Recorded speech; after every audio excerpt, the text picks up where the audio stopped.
Christ Central. My name is Dawn and I am coming to you live from one of the many fine playground establishments of Bay Ridge. And I'm here to bring you this week's thought of the week on the Lord's Prayer. So I'm just going to read it again for us before I share my thought with you. From Matthew it says, Jesus says, "This then is how you should pray. Our Father in heaven, hallowed be your name. Your kingdom come, your will be done on earth as it is in heaven. Give us today our daily bread, and forgive us our debts as we also have forgiven our debtors. And lead us not into temptation, but deliver us from the evil one." So last week, Mark was commenting on the verse, "Give us today our daily bread."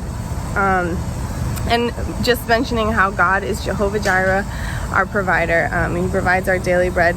And actually that verse also caught my eye, but for a different reason. My thought was a little bit different than Mark's.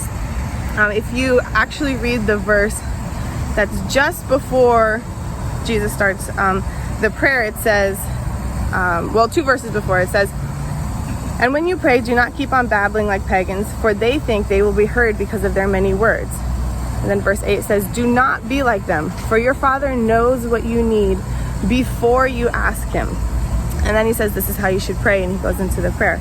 So I just found it interesting that he says here, your Father knows what you need before you ask him. And then a few lines later, he says that we should be praying, "Give us today our daily bread."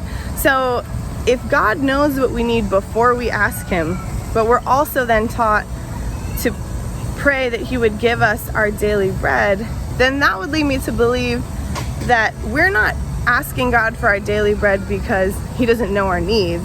He knows our needs. He just said, your Father knows what you need before you ask.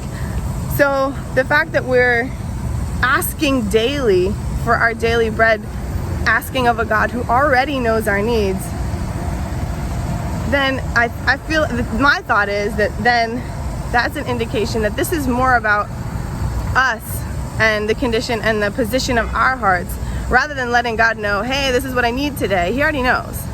So I think that this is more about us remembering daily where our bread comes from, where the source of our needs being met comes from. Daily, we need to be reminded that God is meeting our physical needs, our emotional needs, our mental, our spiritual needs. He's meeting all of the needs that we have.